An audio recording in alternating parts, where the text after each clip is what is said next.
Today we're going to be looking at my top 10 favorite rides at that random park in Indiana surrounded by corn, also known as Holiday World.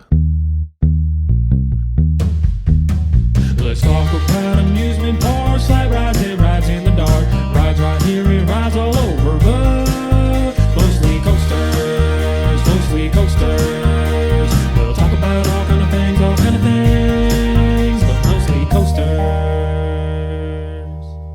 Holiday World is a quaint holiday-themed amusement park in the remote town of Santa Claus, Indiana. While it may not be the largest theme park out there, it has made a name for itself thanks to its award-winning wooden coasters, as well as its attached world-class water park, Splashin Safari. In addition to the coasters and slides, there are also a decent number of family rides to keep the whole family entertained. And of course, the free drinks and free sunscreen don't hurt the park's reputation either.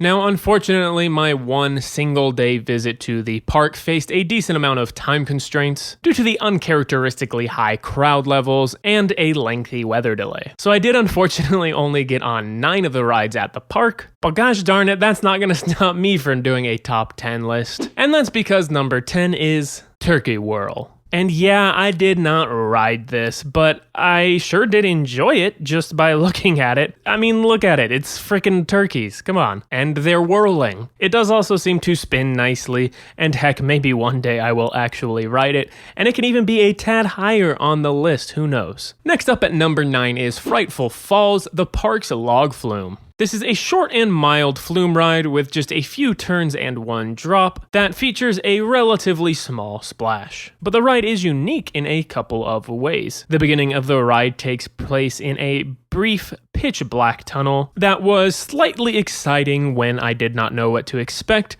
but that excitement quickly wore off once I realized nothing was happening. But it's a fun feature to be in the pitch black nonetheless. Another cool thing is that the ride track is actually in the ground for a majority of the ride, which isn't something I have personally experienced on a log flume before. Overall, this is definitely not one of my favorite log flumes. I don't think it's worth doing unless the line is short. I definitely would not wait 25 minutes for it again. I do, however, think this is a good ride for younger guests that may be looking to see what going down a small to medium-sized drop is like. Next up is another ride that is familiar but features a Holiday World twist, Gobbler Getaway.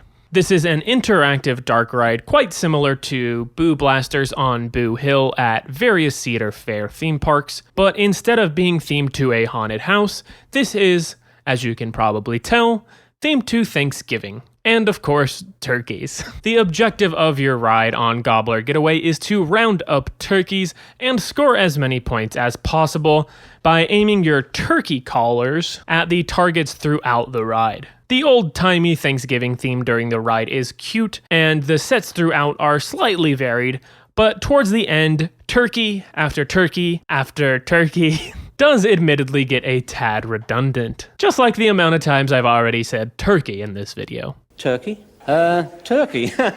Turkey. Turkey. This is of course a great family ride, and it is also the only indoor ride at Holiday World, with even the queue line being fully indoors, so it is also a great escape from the summer heat. Nesting in the number 7 spot, we have the Raven. Built by Custom Coasters International and opening in 1995, the Raven is the roller coaster that put Holiday World on the coaster radar. While the layout and pacing of this coaster were certainly stand out amongst other wooden coasters at the time of its debut, it does feel a tad dated by today's standards. The roughness of Raven doesn't help it either, as it was the roughest coaster I experienced at the park. Wooden coasters obviously are not known for being the smoothest, but Raven shimmies quite awkwardly through all of its turns, and this even caused my back to tweak a little bit and feel a bit of pain by the end of the ride. Now, to focus a little more on the positive aspects of this coaster, you go through the layout quite quickly, and your sense of speed is greatly heightened by the ride's setting. Every major coaster at Holiday World spends a decent amount of time flying through dense trees, and the Raven itself also has a low-to-the-ground turn that flies over a small lake. This coaster provides a couple of nice moments of airtime to the back of the train, with the first drop that dips into a tunnel,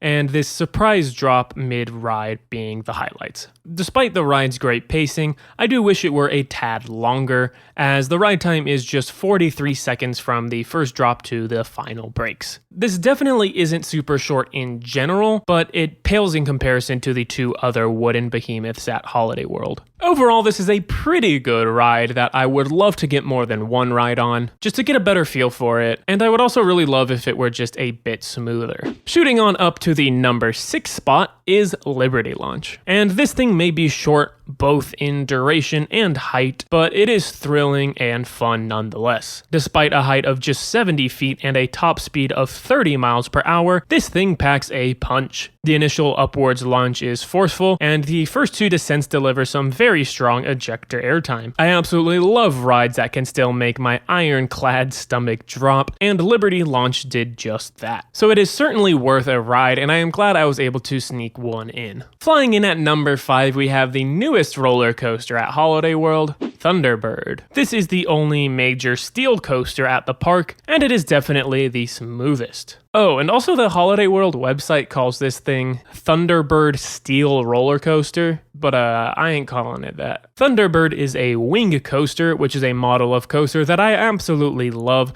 just because the complete openness above and below you is one of the most fun ways to ride a coaster. And adding a launch to this ride model just makes things that much better. The launch itself has a nice kick to it, going from 0 to 60 miles per hour in 3.5 seconds, and the rest of the layout is forceful but still graceful. This is the only coaster in the park that goes upside down, with a high-speed 0G roll and a slow hang time filled inline twist being the highlights of the 4 inversions. The fast pacing and cool near misses also contribute greatly to an overall exciting ride. The only negative with Thunderbird is its location in the park, as it resides in a dead end at the top of a hill, with a completely unshaded walkway being the only way to get there. But it's a great ride. Oh, and fun fact, barn owls live in the station, so that's neat. Heading over to Splashin Safari for number 4, we have Mammoth, which is a water coaster, and it is actually the longest water coaster in the world. But as we all know, it's not about how long it is, it's about what you do with it. And Mammoth is non-stop excitement from start to finish, so it puts that length to good use. The best way to describe this ride is that it is like a supercharged rapids ride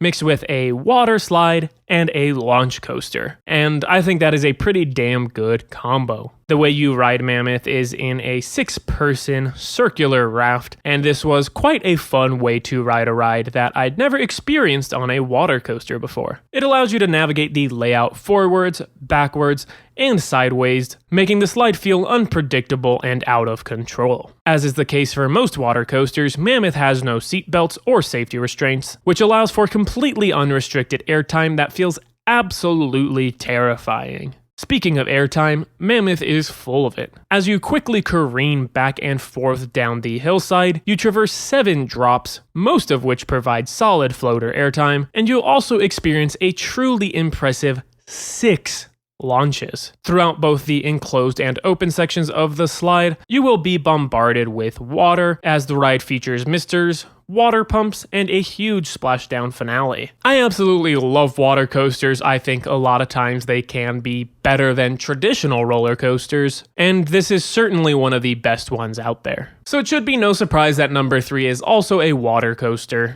Wildebeest. This is a more traditional water coaster, as you are seated in a single file line in your raft. And while this slide may not be as long or unique as Mammoth, though it is the second longest water coaster, it packs a little bit more of a punch. The launches feel a bit zippier, but most importantly, the airtime is stronger. As a matter of fact, it is the strongest of any water coaster I have been on, and you really do have to hold on or else it feels like you will be launched off of the slide. Wildebeest still features all of the same great components as Mammoth, just with a different seating style. So if you're coming to Holiday World for the coasters, don't skip out on these slides. They do get hefty weights, but I think the wait was well worth it, and if you get to Splashin Safari right at opening, you can avoid the lines. Now things get interesting. As we we get into two of the best wooden roller coasters in the world, starting off with the Voyage taking the number 2 spot. This is the second longest wooden roller coaster in the world, boasting well over 6,000 feet of track and an absolutely ridiculous ride duration of 1 minute and 40 seconds from the drop to the final brakes. That stat alone is insane. The Voyage is visually imposing as well, standing at nearly 160 feet tall. The complex out and back layout is quite impressive, featuring a variety of different coaster styles throughout. The beginning of the ride features massive floater airtime hills, the middle offers a fast-paced twister section with plenty of aggressive direction changes, including some off-axis moments and overbanked turns, and the return trip makes you wonder if the relentlessness of the coaster will ever end. All of this leads to great floater and ejector airtime, crazy lateral forces, and overall non-stop pacing that impressively picks up as the coaster goes on. All through the layout, you are flying through the woods, in and out of tunnels, and getting tossed around in every which way. You really don't get much more of a complete coaster experience. This coaster literally took my breath away, as I was gasping for air by the time we hit the brakes. On my second ride of the day. For my first ride, take all of the stuff I just said and dial it down quite a few notches. The airtime was weak, the laterals were present but not intense, and the overall pacing was very good, but not great. The ride did still feel like it was going on forever, which was a huge plus, but I must admit my high expectations were not even close to being met. So I am ranking this coaster based on the sum of my two rides. I do prefer rides to be consistent so that I can enjoy them regardless of circumstance. And I obviously would have preferred to have gotten on more than 2 times to really get a good feel for what the Voyage is. But hey, the night ride I got on it was potentially the best coaster experience I've ever had, so I can't complain too much. And real quick before getting into number 1, we have one ride in the honorable mention category, and that is Cheetah Chase. I just wanted to shout it out. I unfortunately was unable to ride this slide, but it is a dueling water coaster, and by now y'all probably know how much I love water coasters, so I have no doubt that a dueling water coaster would fit somewhere on this list. So I'll have to check it out some other time. And now, for number 1, we have the Legend. And what a suitable name, because holy heck, this ride feels legendary. I am a big fan of rides that throw you around and feel completely unhinged and out of control, and the Legend most certainly does that. Every other second feels like you are going to fly off the track, and in my opinion, this is a nearly flawless wooden coaster. So this is yet another coaster with great pacing, and it's also another coaster with a long ride duration of about 1 minute 10 seconds from drop to brakes, and another ride that left me breathless. This layout features a plethora of large hills and drops, all providing great airtime varying in strength. The ride also includes smaller, more aggressive pops of airtime towards the end, and I especially love the hills that take place while the ride is turning. On that note, this coaster is one of the most aggressive when it comes to lateral G-forces,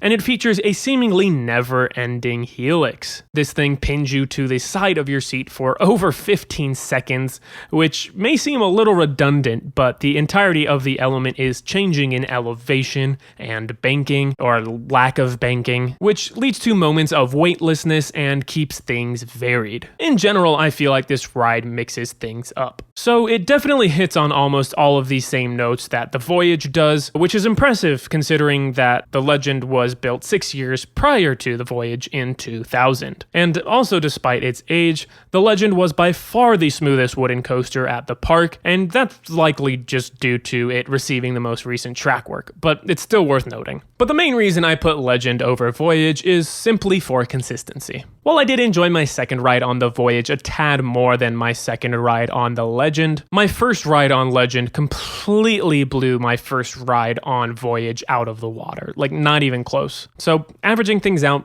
Legend is a little bit higher. But that's enough of my thoughts. Go ahead and let me know what your favorite ride at Holiday World is in the comments down below. And if you haven't been, what do you think would be your favorite? Make sure to like the video, subscribe and turn on notifications for more content like this, and make sure you tune in next time for my top 10 holidays.